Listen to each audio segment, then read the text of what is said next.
which would be the main one or our individual one? Do your individual one. Okay. So if we talk to the audience, it's the individual. I don't ever look at that one. Nope. But I look at that one or that one. I was going to say, I feel like we got to start and end with the center one because we start with the wider shot for the context. We can do whatever we want. Well, with little, don't want too much editing. That is true.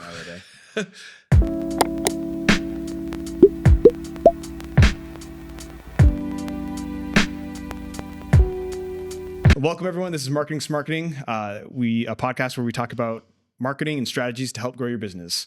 I'm Nate Wan with Product Marketing Leader, and this is Sal. Sal, say hi. I'm Sal Bunicor, Marketing Coordinator at Product Marketing Leader.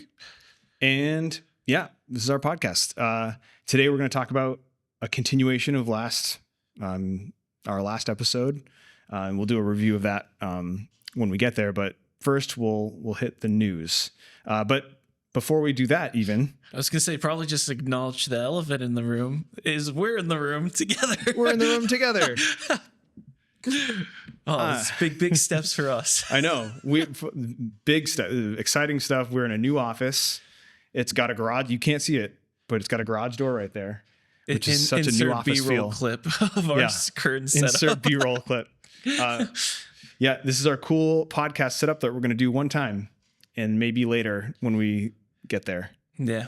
The downside of working remote is we're never in the same room, so we're recording it virtually, but the joys of what our actual jobs had just happened. We get to cross paths and be in the same office space. Exactly. So this is awesome. Yeah. We just moved into this office Friday. We're recording this on Tuesday. So very new office space to us, and yeah, gonna use every little bit of it. Yep. We are using phones for cameras. The AV guy inside of me is freaking out because we're not using the right lighting or anything, but we're doing it. It's going to be cool. So yeah, anything else about the new office? I feel like it's like too exciting to just have that be all we talk about. I know.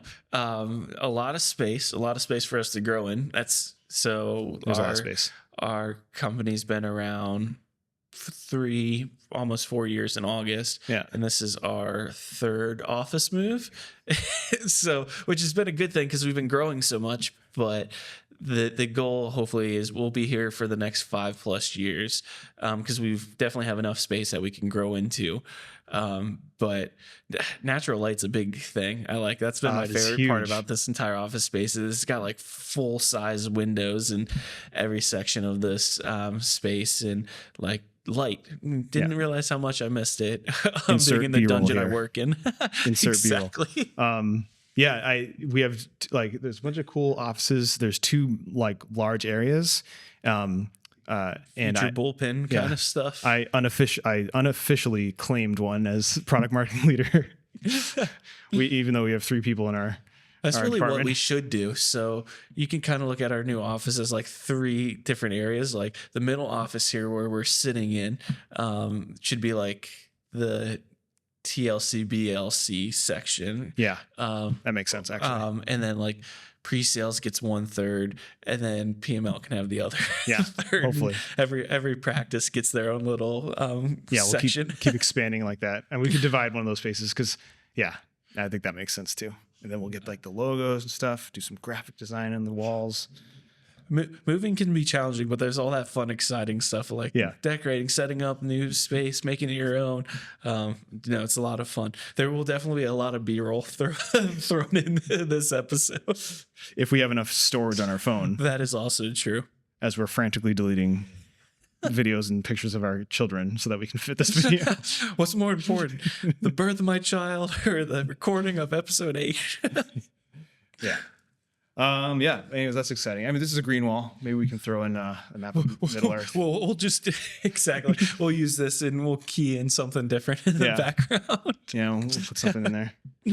I think that's another big thing for us. This is episode 8, if I counted right. Yep. So that's pretty exciting that we're already on episode 8. Yeah. And we're just chugging along and having a blast with it. Yeah. This new space. making headway on being consistent people, Hopefully. podcasters. Like We're doing it as we go. We're paycheck to paycheck podcasters right now. Like exactly. we are like, you're supposed to have a backlog, which is what we plan to do, but we're doing it. We're slowly making it up. We're episode by episode right now. Summer slows down, right? We'll be able to make more Hopefully, then. yeah. Well, maybe we should actually dive into what we're talking about today. Yeah, maybe a little bit.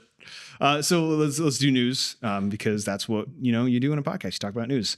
The one thing I thought seemed interesting was I saw something that said Google is partnering with Roblox in an ad deal.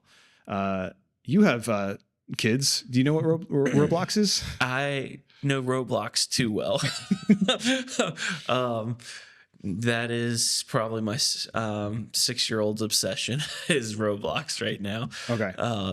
And yeah, we could dive into the parenting side of that. But my kids aren't old enough, so what I know about it is it's just a place with a bunch of games that other people have made, right? yeah. So basically, host all these server.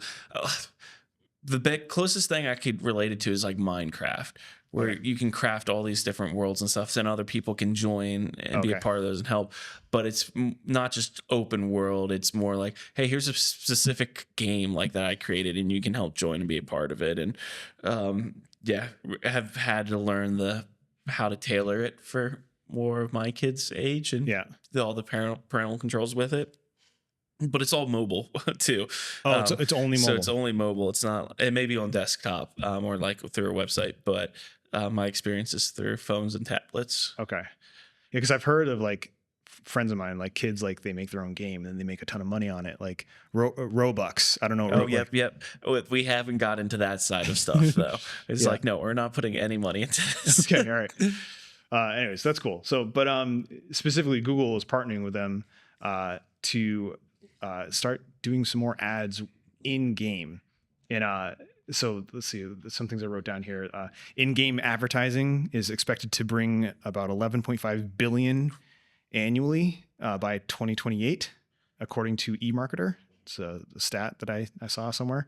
And then another quote that someone had in that same article that I was reading was immersive ads, which can be seamlessly placed within video games environments, like 3D billboards and non-interruptive experiences are just like a big, they're like coming into trends now. And it made me think of like some games, like I feel like I've played a lot of games in the past where it's like, you're running around with your first person shooter game, pixelated game from, the old times, and you just see like a billboard in the game. And like most of the time it was like the programmers coming up with their own fake company. It's like, oh, that's kind of funny. But then there were like also other times where I saw like actual brands. There was a game I played, Jet Moto 2 from PlayStation 1. I don't know if you've ever played it, but I remember feeling it was weird because there were characters and they rode these like jet bikes, and they were like, one character was hardcore Mountain Dew. Like everything was just Mountain Dew. And that was the only brand I saw in the whole like game. But I was like, oh man, how much money did they put into that? Yeah. I think the Tony Hawk games had some of that too, where like either a character was be specific, like some kind of brand. No, that's funny because I pulled out a PlayStation 2 for the first time in forever, like this weekend.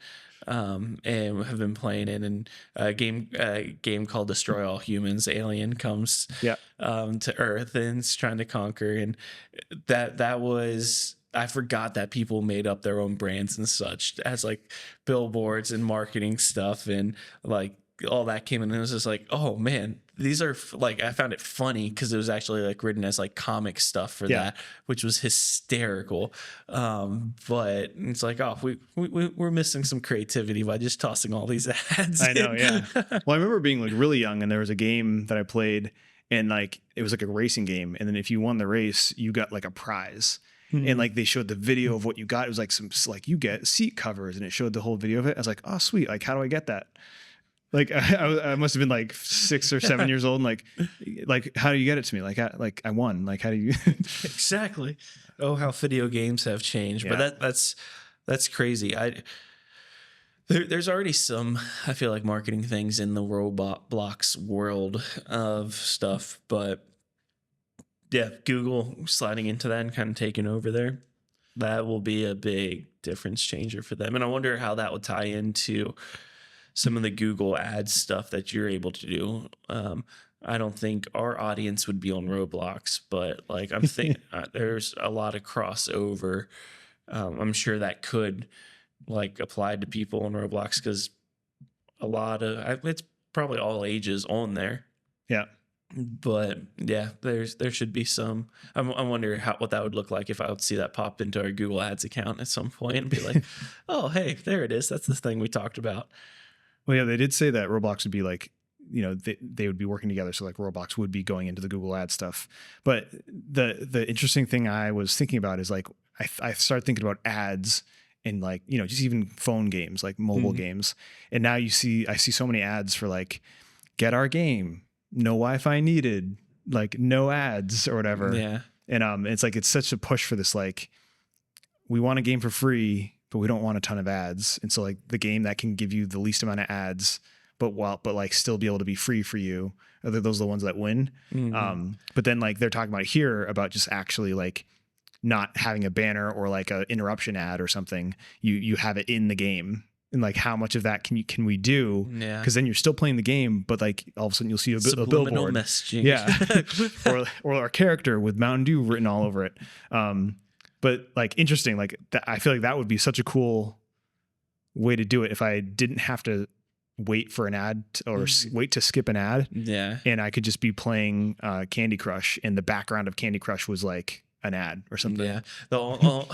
A game developer programmer, I heard him explaining like there's a right way and a wrong way to do ads in games where it's just ads are popping up constantly left and right. But like he gave two examples of like wrong ways, but he was like the right way is it's free to play. You don't have ads, but hey, you need an extra 500 coins. Like watch this ad. Yeah. So it's a give and take between the player and the ad company. Like, hey, if you watch this ad, you're going to help us with the ad money we make off the game, but we'll reward you for also doing that as well. And he's like, that's the right way to do it. It is the right way to do it. But I could see the background because last week or 2 weeks ago, we talked about that in shows and streaming and such, becoming more and more prevalent. And that just kind of makes sense that it's going to hit the video game world sooner rather than later, where it's in the background of stuff.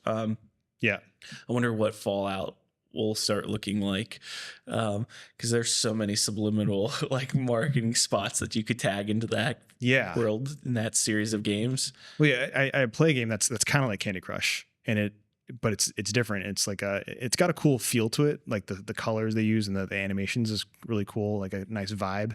But like their big thing is like they're very few ads, like very few ads. They're very short and you can skip them quickly. But then also they have like the small banner at the bottom, and like I don't mind the banner because I can still play. But like I thought that was a great experience. Other than like the opposite side of that is like I feel like I've definitely gotten into a few games recently. Like I like that, and I see an ad for another game and I click on it, so I guess it's working. Yeah. But I'll play them, and all of a sudden I'm just like, the actual like part that you play, the time that you play that is less than not the ads that they put in your way, but like the free stuff they give you in the game. It's like, here, play this game for this amount of time, and then like spend like 15 minutes collecting all these chests that we give. And each chest comes with different coins and different like icons that go to this and that. Like, and then it's just like, why is there's just so much there? It's like, why does it have to be so confusing? Anyways. So we'll see Google popping up more in Roblox. Yep. For all you Roblox players. I was going to say, I just downloaded Roblox on my phone a week or two ago because I wanted to play whatever game my son was playing, and like, cool dad being like, yeah, I play video games. I could whip up on him real quick on that, but didn't work out that way. So we'll just leave it at that. Yeah, you didn't want him beating you anymore. Is that right? Yeah, basically, yeah. Yeah, just keep your ground. We'll keep moving. Why don't we catch everyone up to date on where we've been so far in this journey, because we've been kind of working a little bit through the go-to-market as a service coaching that we do, and slowly working from that going through that process from a higher out look, 1,000-foot view of it. But where have we been so far, and where are we going today? Great question. So, so far we've gone through data-driven decisions. So you want to make sure that you have your what you're doing in marketing. You want to make sure that you have a way to track what you're doing, and so that you can have the analytics to support and to see what's working, what's not working. A way to make decisions based off of that data is a smart way to move forward, so that you don't go backward. Then we went into building your audience, how to utilizing LinkedIn and maybe some other software to build your audience and find who you're looking for, so that you can get your name out and build your reputation. And then after you build that audience, engaging with that audience, how to then, after you've built it, engage with them in a correct way, in a way that you can not annoy them, but also just be prevalent and Sure. be relevant, I think is the word I'm looking for. And have a presence there, because again, we're always wanting that presence and that reputation to be there. And then after we talked about engaging that audience, we jumped right into last week where we talked about defining your ideal customer. And this week we're kind of doing an extension of that, because I feel like defining your ideal customer is a big part of marketing, because you don't want wasted effort going to people that care nothing about your product. So you're saying we're not going to capitalize on Google Ads moving to Roblox for the average age of our clientele being in their 50s, probably? Could you imagine Marketing Smarketing as your kids running through probably, I don't know, stealing cars? That makes so much sense. Can I just have $1,000 to put into this? Starts sounding like my kid with Roblox. Dad, I heard the other day you needed some marketing services. Exactly. You should try this company. But yeah, so what we're going to dive into is I realized I didn't put a title on this on my notes here. It's just episode 8. Episode 8. Ideal customer number 2. So let's talk a little bit about the points that we need to hit, because we've already talked about. Let me go to the last week's episode here. We already talked about how to define your ideal customer, and we talked about looking at company size and revenue, and then looking at job titles and roles. So looking for the right people within that company who can make the decision, or the people who can influence the decision makers in a positive way, and not manipulative way. And then we talked a little bit about discovery, which we'll touch again. But then we also talked about the buyer journey, which is also a huge part in this, knowing where your customers are as far as do they not know they need a new solution and they need to be educated about it? Do they know but they don't really know what to choose? So you need to stand out a little bit to help them make that decision, or have they already decided and you didn't need to just make it easier for them to make that decision? So that was last week. So today we did all that last week with sandwiches and water. Yes, we did. That was our started with Oreos. And then we tried Mountain Dew. And somehow Mountain Dew. There you go. Yep. So we've tried to figure out how to make, what was the opposite of like Mountain Dew? And we're like, water. And it's like, what's the opposite of Oreos? Sandwiches, nature's cookies and cream. Oh yeah. I was trying to be dynamic. I appreciated it. It was an A for effort for sure. Thank you. So today, let's jump into the first part, is understanding the needs, the pain points, and the motivations. And so the first part here is, again, we're touching on this discovery portion. It's very important to conduct a thorough discovery. And that could be multiple discoveries. There could be a discovery that's high level. And once we find out, we figure out our BANT, our budget, authority, need, and timeline. We say, all right, this is a good solution. Then we could probably go into, all right, your interest is there. We think that this is a good product for you. Let's go into a deeper dive discovery, find out more about you. And so that's also very important. It's huge. Yeah. Yeah. From a marketing standpoint, as well as a sales standpoint, like sales, discovery process is massive on both of those front. And ultimately helps lead you into building trust with prospects and clients. Like, yeah, from the marketing side, like if I'm seeing ads for something that is not even remotely relevant or applicable to me, like I'm just going to start tuning that out. So if there's ever a time when that is applicable or relevant to me, that's not going to be top of mind at all. So in marketing, discovering who that ideal customer is, the exact needs they have, their pain points, what's motivating them to need your solution or your product, like helps you tailor your ads to be more specific for those people, and sales as well. Like if you have a multi-tiered solution, doing a clear discovery is going to help you understand like, oh, they need part A, C, and D of our solution, but B is not relevant to them. So they don't need that implemented or a part of that deal, and can save money there. And again, helps build trust with potential clients. So discovery is massive. Like without that, it's almost just shooting in the dark. Yeah. And it's like you said, we're building a relationship, and the trust is there. And that's something, I think we talked about this last episode, is something I learned when I was learning about sales and the whole sales process is, you're not just trying to sell. You're trying to find who needs your product and trying to connect that with them so that you can build that relationship. Because it's not about the money, it's about the relationship and how that can benefit each other. And so that's a big part of the discovery is learning who your customer is so that you can apply the benefits of your product to their needs so that they can feel like they're being taken care of. And that's, you're touching a little bit on the next point here is identifying the drivers. Depending on where they are in their buyer journey, they're going to have these drivers, the reasons why they're looking for a new product, something that happens. Again, finding their pain points.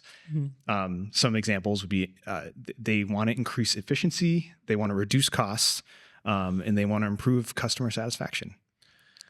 Yeah, all three, like whether you're B2B or B2C, I feel like all of those are super applicable to anyone.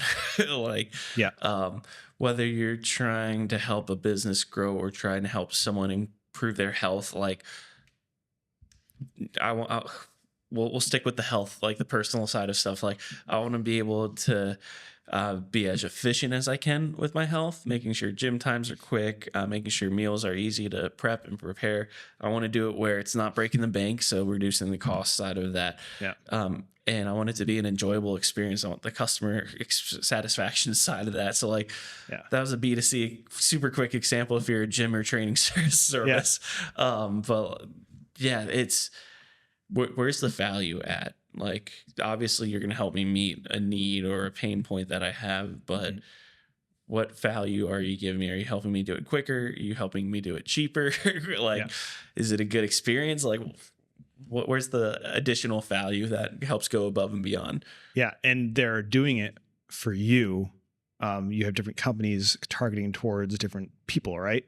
So you as a father of children and with a busy job, there are products that help you versus a single, person who might have a full-time job, but they probably have a lot more time to focus on their health and go to the gym more often. And so like, my wife and I have talked a lot about like factor meals. Like, man, we love to do factor. We just can't afford it. Like sent to our house, ready. Like we don't like cooking, but it's the worst. At the same time, we use Walmart delivery a ton. It's like $50 a year, and you get free delivery to your house. It's just amazing. Terrible. And then pretty good actually. And then we've done like Whole Foods delivery. So like there are like these products that like help different types of people. Like, we need groceries, whereas someone else who might be able to afford it can do meals true, like that. We didn't look into Factor, but we've done HelloFresh on and off. Yeah. That's the other one. And when it was just my wife and I, like that fit perfectly. Like it was able to streamline dinner process every week. Like we did that super regularly for months. And because it's not ready made, right? You cook you still it. They just give you everything in the they give you the instructions, they give you everything you need, but like the butter and olive oil and like salt and pepper. And it's like maybe 30 minutes 45 minutes tops to prep and cook it all. And then you got a super nice meal. Yeah. But it took out all the meal planning side of stuff for us, the grocery shopping part of all that. And it was great when it was the two of us. But now that we have two young toddlers who are eating more than their weight's worth of food every day, like that wasn't a sustainable option for cost. So like the convenience that we were getting, the convenience versus cost kind of went out of balance then. But yeah, then it's switched to finding out different things that helps us gain the efficiency, and just a lot of it's just been figuring out the best, like on the go food options. Now that we're at sports most evenings, and it's like pick up from school, like HelloFresh or whatever meal plan's been replaced by like, cool, what's the healthier, quick go-to option that we can hit on the road as we're traveling from school to wherever sports practice is. Bars and water bottles. Yeah. Yep. So, no, that's, if you even just think through your, like what we're doing right now, thinking through a random scenario for yourself, if you place yourself in your customer's shoes, you should be able to figure these out pretty quick for your own product or solution. It's not a massive earth-shattering thing to do. Like, you could easily be able to think of how what you're doing creates efficiencies for your customer, how it is helping them save money, how it is giving them a better life experience, depending on what the thing you're selling or doing. But yeah, place yourself in your customer's shoes and start brainstorming like we are. Granted, we're using our food. For some reason, we landed on food and meal plans as our quick example for the day. But food is great. But by the way, I'm freaking out. I got 2 boys and a girl, and they're amazing. I remember what I was like as a teenager. I remember looking at a bag of chips and thinking, like, how can one family make a bag of chips last more than like a few days? Because I remember being like 17, 18, and I could just down a bag of chips. The family size even. Yeah, the family size. Like I remember being able to just go take a bag of like Tostitos chips in like the queso dip and just like down the whole thing. Yeah. Those are the days. I'm not looking forward to that. My boys are already showing, because I have 2 boys also, so they're already showing signs where I'm upstairs on a call or something in their home, and I come down and there's just a demolished bag of chips. The food's out, on like the coffee table, and it's like, hey, you need to ask before you go raiding the pantry. But 2, like, can we not just spread it all across the living room while we're in the eating process? So much respect for my mom and her "can you get a bowl" comments all the time. Like, I understand now. I'm sorry, Mom. Yeah, man. Okay. One quick thing before because we were touching on the next point, but there's one more I want to go over. Is an important thing to do is keeping up to date with news, like we were doing at the beginning of the podcast. Recognizing industry trends and challenges. So if you are keeping in mind that you're finding out who your customer is, you're finding out what drives them to need a new solution, but also make sure that you're keeping up with the trends and challenges, not only in the marketing side of things, but in their industry. So, and this goes into our next point of building that buyer persona. Once you find out who your customer is, if it's a construction company, if your customers are necessarily construction companies or, manufacturing, stuff like that, make sure that you're up to date with those trends and challenges so that when you hit those points in a discovery, they feel way more connected to you because they feel like they are talking to someone who knows their pain even more. But yeah, the next point, actually creating a buyer persona. Do you want to talk about StoryBrand a little bit? We can. Yeah, absolutely. So internally for us at the TLC companies, we've been using a method called StoryBrand, and I am not a StoryBrand expert at all, but it's been a phenomenal tool for us to work through that. I pulled it up here on my laptop real quick, but just a super easy framework to work through, where the first thing you're coming up with is how to build, like what is your character? Who are they? What do they want? So like it's asking you that question, flesh out, and then it's like, okay, what's their problem? And then ask you to start fleshing that out and thinking through their external problems, internal problems. Maybe it's a philosophical problem that they're having. Like it's working through their framework. If you just Google StoryBrand, like you would be able to find this one-page brand script resource where it talks you through it. But it walks through every step of creating that buyer persona, basically helping you figure out the problems, what would happen if they meet you, what's the value they're getting, what's the call to action that you should be asking them, what success looks like, what a failure would look like, and then even ultimately identifying transformation from where they were into what they are now that they've met you and engaged with your service. So Yeah. super helpful tool. Like it's helped us internally build like communication guides, communication scripts to talk about our own businesses, because we're a pretty unique company. We have a parent company, a technology leader companies, and we have 3 practices.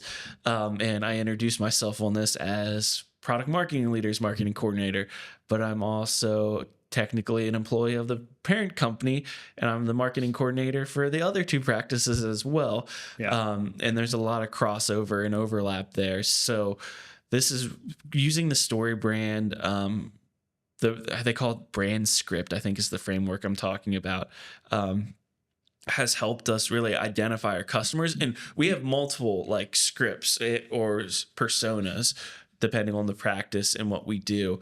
So like we do fractional subscription-based pre-sales support. We have scripts written out to about Acumatica resellers. We have a script written out about independent software vendors. We have a script written out for independent software vendors from a pre-sales perspective, but also a partnership alliance. So like there's at least 3 just for one practice that we have. So like you can do these multiple times and multiple variations, and it's all still very applicable, but all helps identify who your customer is, what their pain points are, and how you're meeting them, and helping you create a plan and a call to action to address those, I guess, is the way to look at it. But yeah, it's been super helpful coming up with that communication guide. So we're having clear communication and clear vision of like who we're targeting, who we're focused on, and we're using similar language. Like that way we're not always phrasing what the problem is differently, not because of creative things, but like, oh, maybe it's this problem or this problem or this problem. It's like, no, here's the problem. Yeah, you could phrase it a little differently here and there, but like, we know what the problem is. This is what it is, and making sure we're all up to speed on that communication of said problem that we're meeting with our service. Keeps us working as a unit. Absolutely. But yeah, I'm a big fan of it. And yeah, if you just give it a Google, it will pop up and be like one of the first things. StoryBrand green and white is their branding. So if you're on not a non-green or white website, you're probably not there. but yeah, super helpful tool. And really, if you just did that, that would really give you a really good heads up on creating that ideal buyer for you. And that's a good way to sum up what we've been talking about last episode and this episode is use all that, what you just said, use what we've been saying in this podcast to try to build that portfolio. Cause you're basically you're typing out this thing. It's not like you're not building a profile in a video game. Like you're writing this out so you know who you're targeting. And this applies to when you're building that audience. This applies to when you're engaging that audience, knowing who that customer is important, because that also affects things like content consumption habits, where if you're pointing towards not everyone consumes media the way that you do, and that's something that I realized. I'm a tech guy, so I love researching about tech stuff. I'm super into AI now these days, but like not everyone is into AI and not everyone is into technology stuff, so they're not always up to date. The amount of people I talk to who their eyes glaze over when I start talking about audio visual stuff or, like guitar gear. It's crazy, but like knowing who they are, what they look for, and what they're interested in is a big deal, because they don't always consume it. Some people enjoy reading blogs, which is weird to me. Some people enjoy watching videos more than reading blogs, and some people like both. So if you have both, it's a huge deal. But it's a big point, is like remembering who your customer is and thinking about how they consume their data. Because we've talked about this before. I've always been thinking, like, what are we going to do with AI now? Like marketing, the world of marketing, AI is going to take over. But really, like, so many people don't do that yet. So many people still Google things. Some people still do things the old fashioned way. Some people still do things differently. Yeah. So, and that's okay, but it's just, realizing that people are different than you. So how you need to reach them is probably going to be different than your preference, or having multiple options to reach them. So having blogs, having videos, all the different content types to meet people where they're at and where their preferences are. Maybe we should create an episode, just randomly one off, about AI and marketing, just to get it just to get it off our chest scratch a little bit. Exactly. I've been trying so hard not to bring it, and I feel like I've done a good job not bringing it up, because I want to talk about it all the time. Well, maybe we just need to bite the bullet, get it done with, have an episode on AI and marketing, and then in a year from now, maybe that'll quench the thirst to talk about AI. I think for it will a little bit, because I saw something that was very interesting about like approaching AI differently, and it had to do a lot with like approaching kids who are using it to cheat in school. Like it's like maybe we don't approach it as a cheating solution, but maybe we take it as, hey, write this paper with AI and then bring it to school and then analyze it, write a new draft based off of it. Use AI to create that first draft and then build those proofreading skills, those peer-to-peer, drafting skills, which I thought was like, oh, that's huge, because you always want to skip that. Like, what? I already wrote it. Like, I don't want to have to write it again. Yeah. No, that'd be cool. It'd be cool to break down, not just what AI tools are out there to do your work for you in marketing, but the tools that can help elevate your game, your marketing game, to another level. And honestly, at this point, because not everyone's using AI, it really can become an advantage quickly for you with with either doing a higher volume of stuff or even a higher quality of marketing content as well. So the example they gave, which was a perfect analogy, was the calculator. Like when the calculator came out, math got harder. Like you go to school, you could have a calculator, they just start learning harder math. Like and like that could be what happens here. Like we are just going to up the game of quality, up the game of marketing level. No, I and depending on how old you are, like my kids are growing up in the world of AI now, so feel like it was the internet for me growing up, and now it's AI for them.